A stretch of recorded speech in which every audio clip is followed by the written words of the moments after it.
Welcome to Beyond Longevity, the podcast that explores not just how we age, but how we can build a longer, healthier future for ourselves. This is a Beyond Longevity mini-series of interviews recorded at the 2026 ViVE conference in Los Angeles, one of the most influential gatherings in digital health, created by Health and Chime, and exactly the kind of forum that shapes the future of healthcare, which makes this a particularly fitting conversation for Beyond Longevity, especially as health is a supporter of this podcast. My guest today on Beyond Longevity is Brooke Hay from BioAro, a company trying to bring a lot of different pieces of the longevity puzzle together under one roof. Recorded live at ViVE, this conversation looks at BioAro's attempt to connect genetic, microbiome testing, biomarkers, AI analysis, and supplementation into one joined-up system. The idea is ambitious but clear. If you want to understand why someone is thriving, struggling, or moving towards disease, you cannot look at one test in isolation.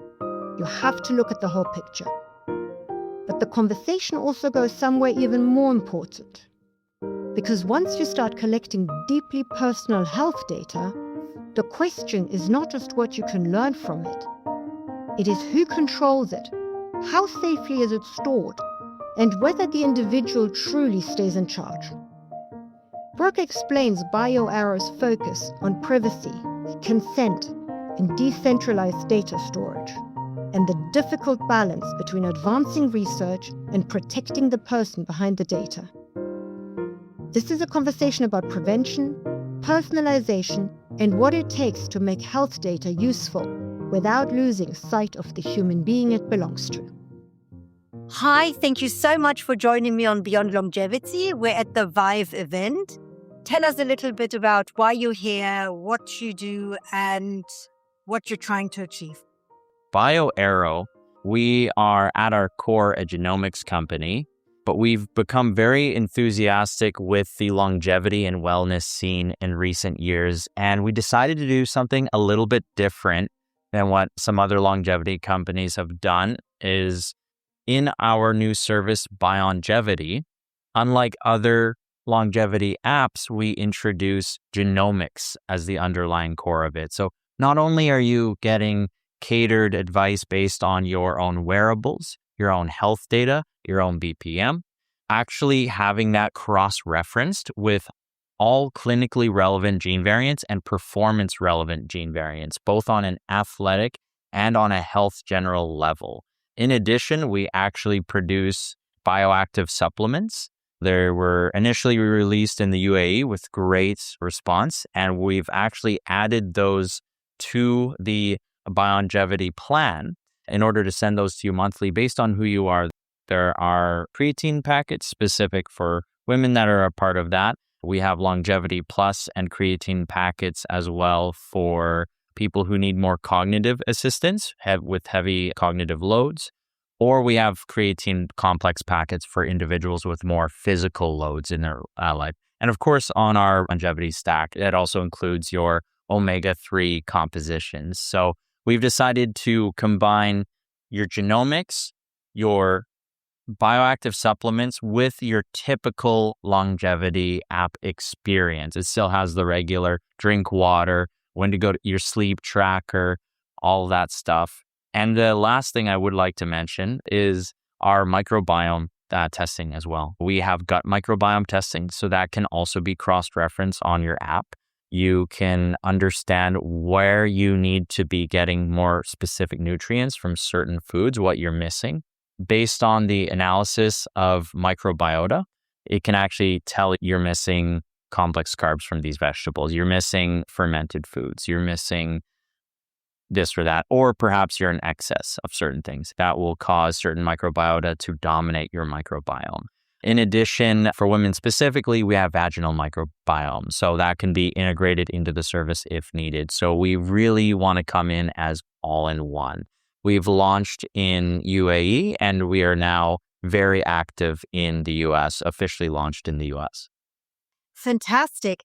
For the listeners that are not too sure what genomics actually is and how you test it, can you just elaborate a little bit? Absolutely. So for the public, you might think of genomics as Ancestry.com from 20 years ago or Ancestry Genomics. And the truth is that really is just the tip of the iceberg, is taking a DNA test and figuring out for your parents, or figuring out your 40% of this ethnicity and that.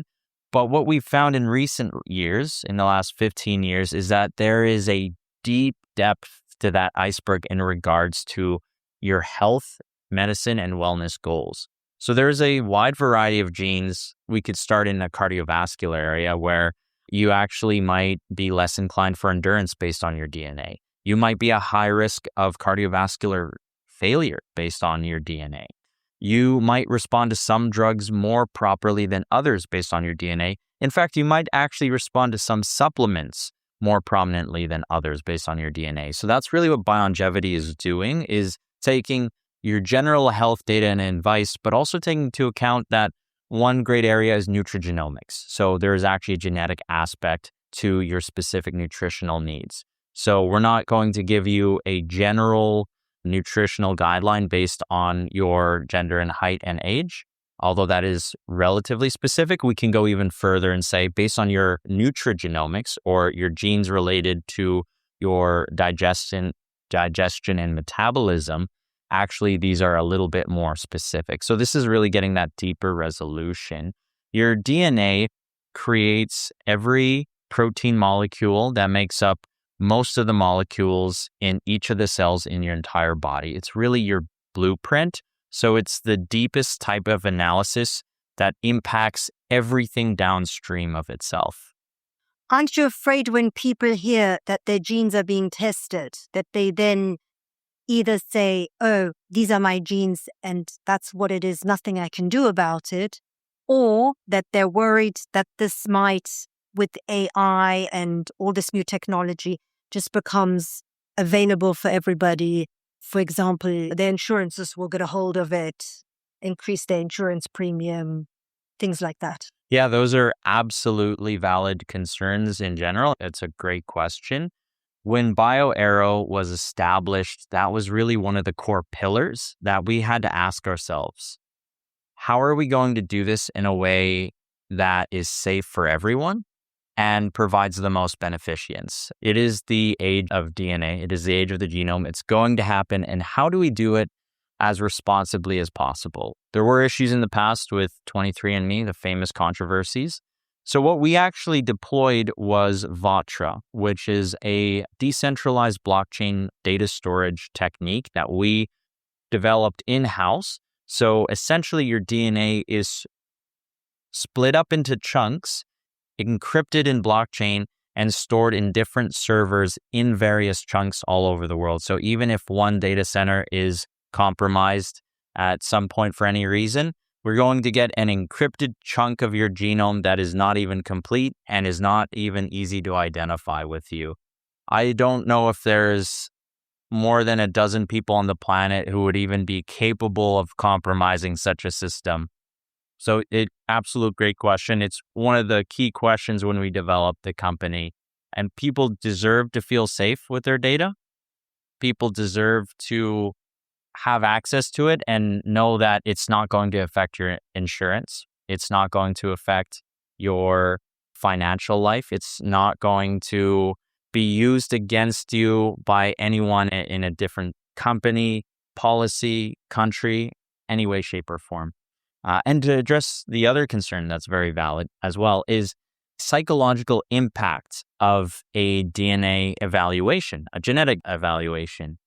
It is true. You might get news that is concerning. And our view on that is it is always good to be ahead of any storm that might come to you. I actually had a great talk with another individual at ViVE earlier today where he said to me that you can't control Mother Nature, but you can control the human spirit and what you do about it. And we weren't even talking about genetics, but I really felt that for what we do at BioAro. Especially with our performance services, like we're launching the BioSport in the near future. It's specifically tailored to sports genomics and athletes. You might get some data that indicates that you're going to struggle in some ways. Maybe your muscle fibers aren't hypertrophic or in tuned to growth.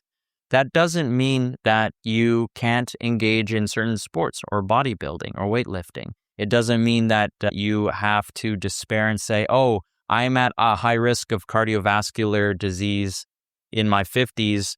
I'm afraid I might not live long. What it empowers you to do is to take that into account and take actions ahead of time to prevent those issues. So a great example is cardiovascular conditions. If you know that you're a very high risk, you can actually take those steps to prevent that. Cut drinking by the time you're 40, improve your diet, your lifestyle factors. You can get actually for cancer risk, you can take more thorough exams earlier in life because it's more likely that they might spot something. So you can be prepared. When it comes to performance, if you see that you might be struggling in certain ways, you can still try your best and absolutely train as hard as you can and go for it. But where it helps is if you're not getting the same results that other people are getting, you don't feel like it's your fault. You understand that there's a nature side to everything. Do you also test the methylation pathways? That is actually what we are validating right now in our laboratory. There's a lot of great companies and laboratories worldwide that work on methylation. Currently, we have a telomere length test. So based on literature, you can get a biological age number based on telomere length. I will say that is a bit superficial in a sense, but it's still a good general idea of how your biological age is. You're right to imply that methylation is really the deep foundation of molecular aging. And so we're actually quite close to having that fully validated and available from our BioAro laboratory. That's fantastic. Now, who do you see as your direct customer? That is a conversation we had internally. And that's actually why we separated our Longevity app from our soon-to-be released BioSport service. So the BioSport is a program that is more focused on physical training, fitness, injury prevention through using your genetic data to give you personalized limits on strenuous activity, as well as specific dietary restrictions and considerations for athletes. So it's more accommodating that. So we target athletes, especially aspiring athletes in their teenage years. We have a special price for youths in the BioSport program that's going to be released in the next month or so. And Longevity, it is a premium product and service that the core service is around $350 a month. And with that, you get your genetic testing, you get biomarker testing, you get supplements sent to you. You do get a lot of bang for your buck, but it is really for the longevity and wellness community, the people who are particularly capable of really focusing on that and committing their time and energy to that. We do care about longevity and wellness for everybody, but we are still working on scaling the genetic testing aspect to make it affordable for everyone. I will say as an aside, however, that if anyone wants their DNA tested and doesn't have the budget to subscribe to such a monthly cost, you can also just go to BioAro directly, and it's about $700 USD to get your whole genome sequenced. And I think for anyone who is considering making an investment on the future of their health, it's a great place to start. It's a once in a lifetime, your whole genome sequence. So really, it's the longevity and wellness space, enthusiasts especially.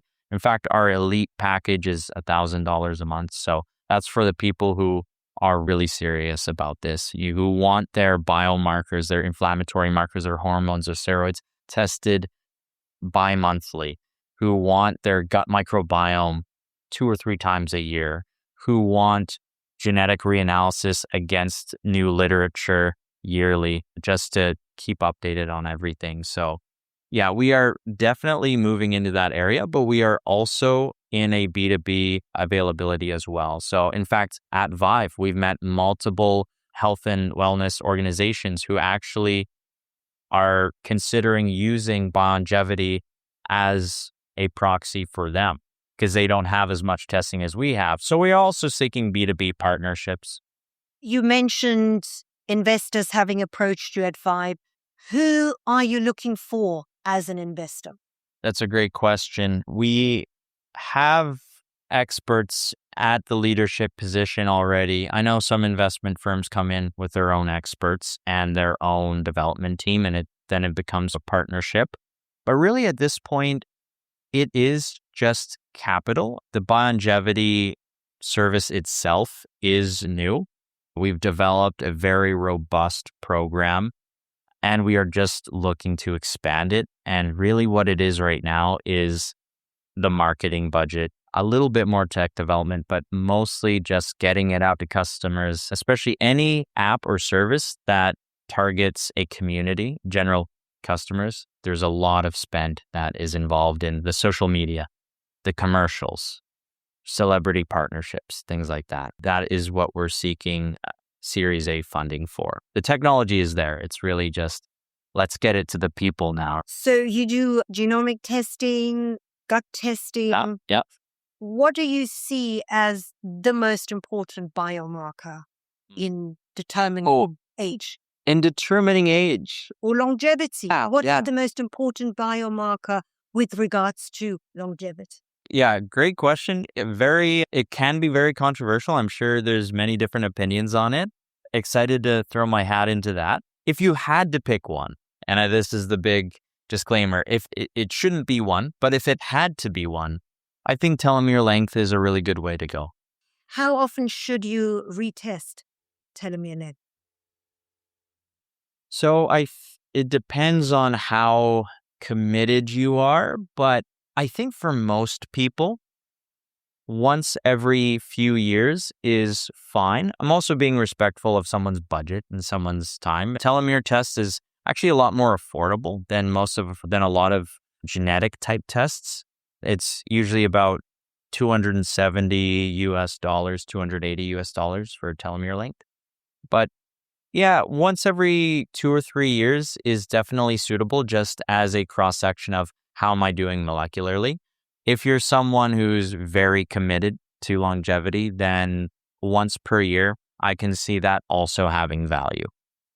What products do you have in your repertoire, especially targeting telomeres? I do know sort of the peptide here.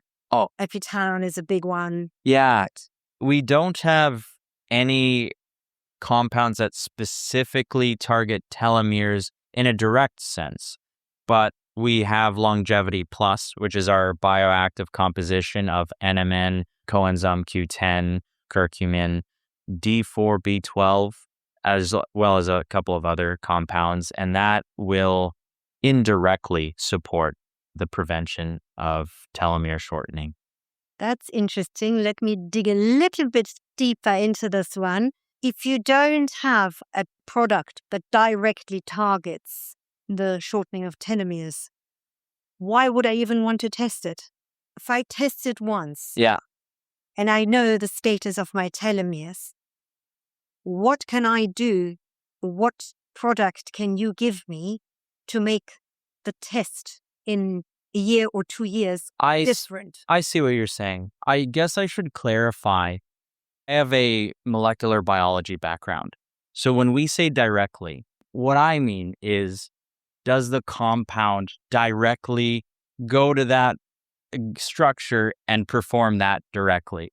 Longevity Plus, in that sense, will not go to it directly. However, it will improve the health of your cells, such as it will directly impact your telomere length. So pardon me for that. But yes, my scientific background is deeply seated inside me. But in more of a layman term, yes, it directly assists with your telomere length. But what it does is it does that through indirect actions within your cells. And by maintaining cellular health, preventing the prevalence of reactive oxygen species in your cells, that's how it prevents the further shortening of telomere length. Not directly it's a drug that specifically does that, but it cleans up your cells and prevents the shortening further. So just to be clear, so your Longevity Plus supplement does not elongate the telomeres. It just stops the shortening of them or slows it down. Is that correct? That is correct, because there are few to any compounds that exist that can lengthen telomeres. I can definitely say that although Longevity Plus cannot extend your telomeres, there is also, not that I know of, anything on the market that can either. When it comes to telomere length, it's about preventing the shortening of them further. This is a good point to illustrate to everyone listening today that telomeres, when you're born, they're very long. They're at the end of your chromosomes. Every time your cells replicate, based on your cellular health in that moment, your telomeres will shorten a certain degree of nucleotides. So if you are living an unhealthy lifestyle, you have a lot of reactive oxygen species, you have a lot of toxic compounds left in your cells, that shortening will be greater or lower depending on your cellular health. So when we're talking about Longevity Plus, improving your cellular health such that your telomeres do not shorten further is the critical point.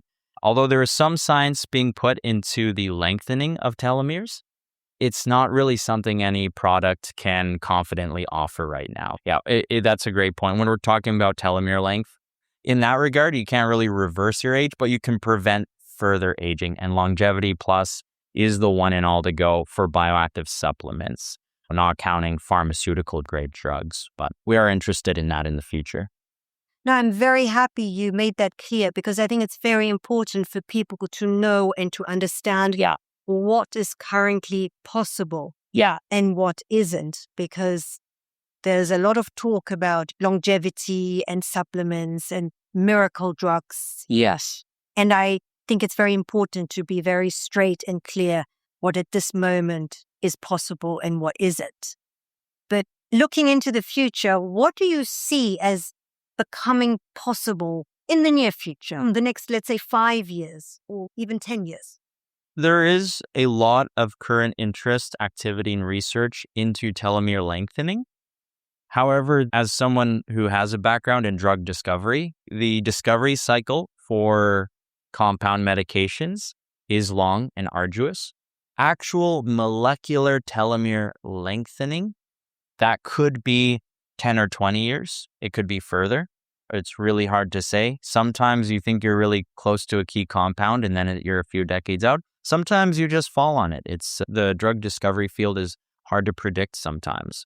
But what I do see is the further implementation of supplements, drugs, and treatments that are personalized to you based on your DNA and based on your personal needs. So this is something that Longevity we talk about often, considering our sort of phase 4 and 5 far in the distant future, right? Not our current priorities, but we're looking at the ideas of maybe developing drug compounds or supplement compounds for an individual person based on their individual molecular dynamics. Now, that is nothing that I'm promising in the next few years, but in the spirit of that question of what can we expect in 2040, in 2035, that's something you might start hearing about more, is personalized compound development, where you're actually getting molecules for your longevity based on your DNA and what's happening there. So I think you are right. The future is the very individualized supplementation program. Now, another thing that's very individualized and everybody has their own is the gut microbiome. How do you test it? Why do you test it? And what do you learn from it? Yeah, absolutely. All of this started with a high impact research study in the early 2010s, where they decided to perform genome sequencing on some stool sample. This was before the gut microbiome was discovered. And the scientists, I forget which group it was, were very surprised to find a lot of DNA in the stool. And they thought, is that just material from food that was eaten? They did a deeper look and they saw billions and billions of bacteria, different specimens. It's an insane calculation. There's 10 times more bacteria cells in your body than there are cells of you. And the reason that's even possible is because most bacteria cells are less than a tenth of the size of one of your cells. They're very, just making that make sense, bacteria cells are very small. But this was really shocking to everyone. It was all over the news. It made waves in the scientific community, and everyone was wondering, what did this mean? Further studies in metabolomics determined that, your intestines don't just magically digest food. It's all of these billions of bacterial cells, not just bacterial cells, but you have viruses, you have fungal cells, you have protist cells, you have all kinds of cells in your gut that are actually actively interacting with food that's going through and metabolizing them and creating compounds for your health. And what we found further is that the way your microbiome interacts with your diet and the way your diet interacts with your microbiome, vice versa, has profound implications on your skin, your mental state, your longevity. It's really hard to find something where it doesn't have an impact. So essentially, it's not just about eating good food, but it's about eating good food consistently that support microbes that can actually process good food to maintain your energy, longevity, and health. And we do see that people who are lacking certain phyla, certain categories of bacteria, actually experience a lot more head fog, a lot more fatigue. Their skin doesn't regenerate to such a quality or degree. So you see people with skin issues, let alone just general fat deposits.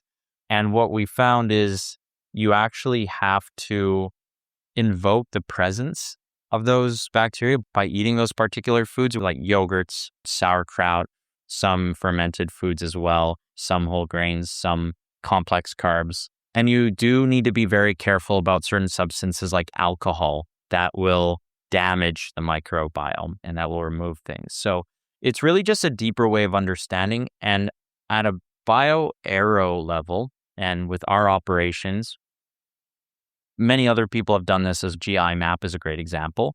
You can actually take a sample of an individual person's stool, shoot that in whole genome sequencing, in Illumina, or rather whole genome like shotgun sequencing, and you can determine based on the species that are present or not present, how this person's diet is going. And I think that is an issue in the dieting world for a lot of people is we all have our perceptions of how we're eating and our assumptions.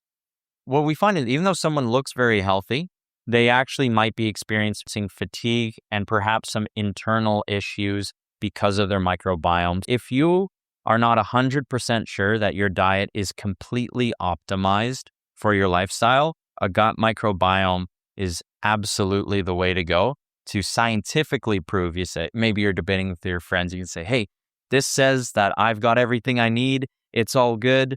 Or you could say, I need to add a couple things or remove a couple things.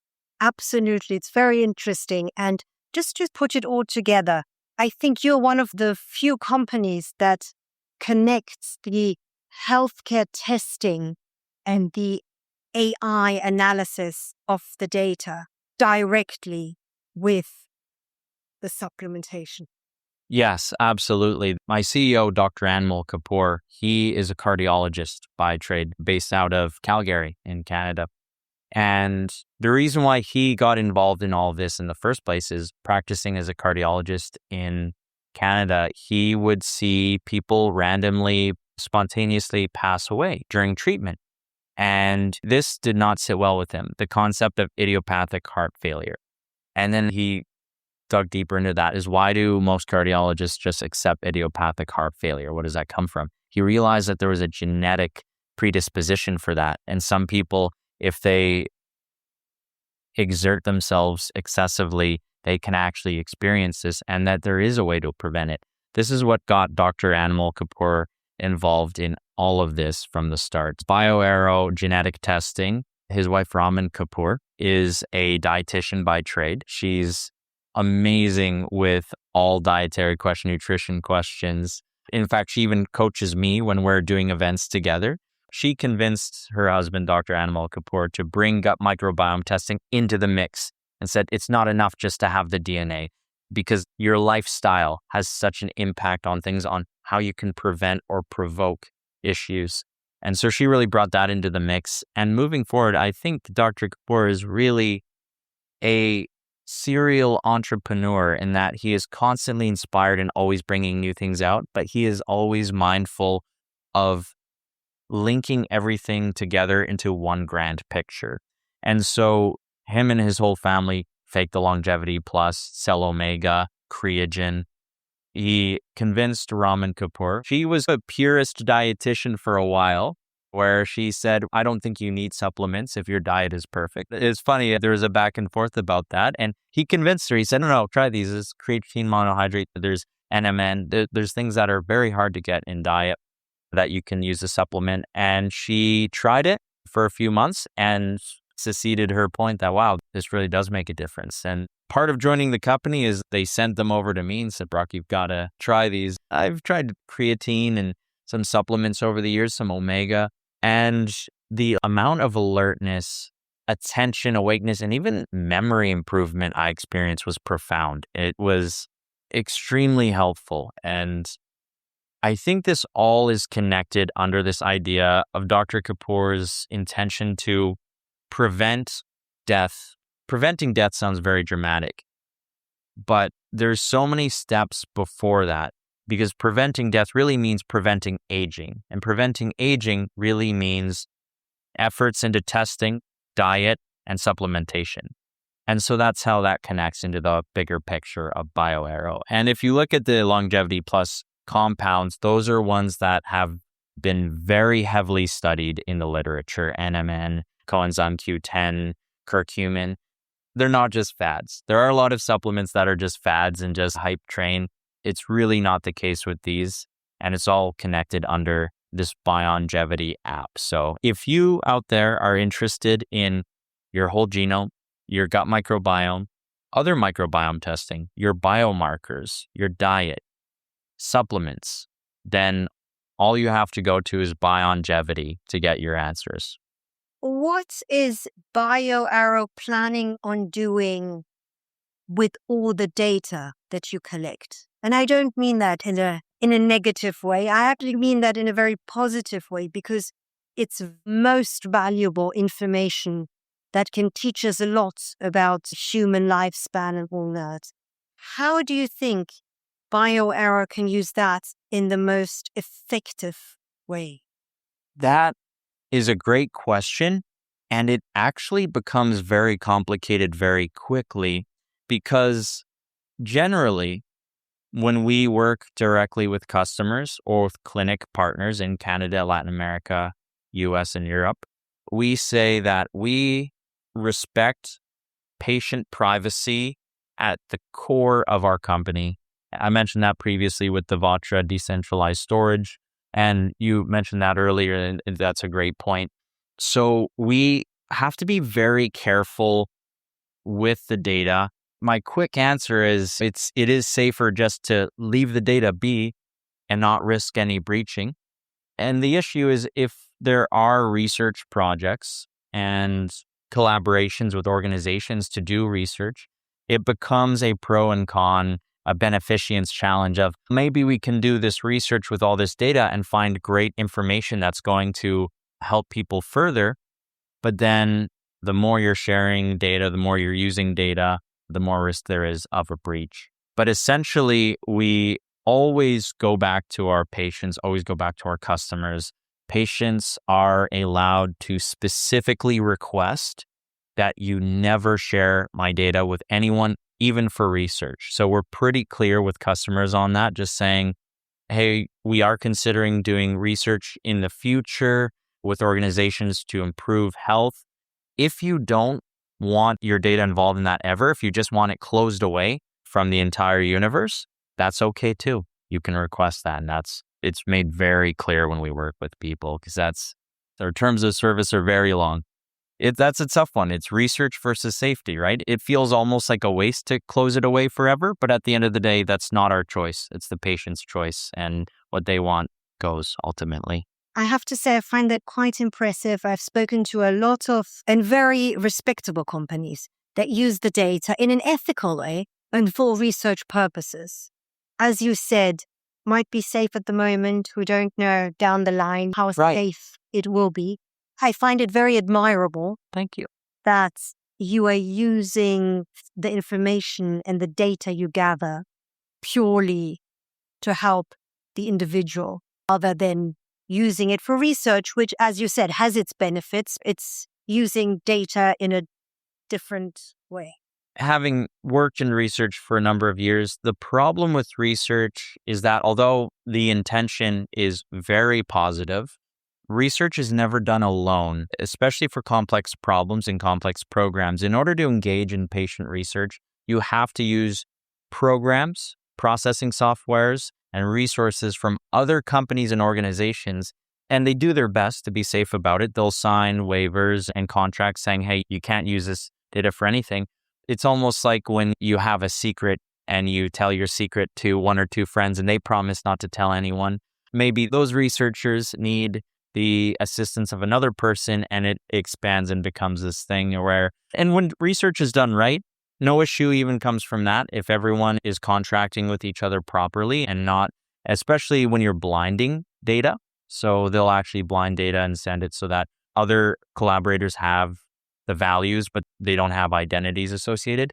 But there have been breaches in the past, and it's absolutely a possibility. And so that's why we offer people the option to just say, lock my data away and never do anything with it. Just use it for my report, and that's it. And I appreciate that recognition. Thank you very much. No, it's a very honorable approach. And you have to mention that because it's a very important, it's an issue.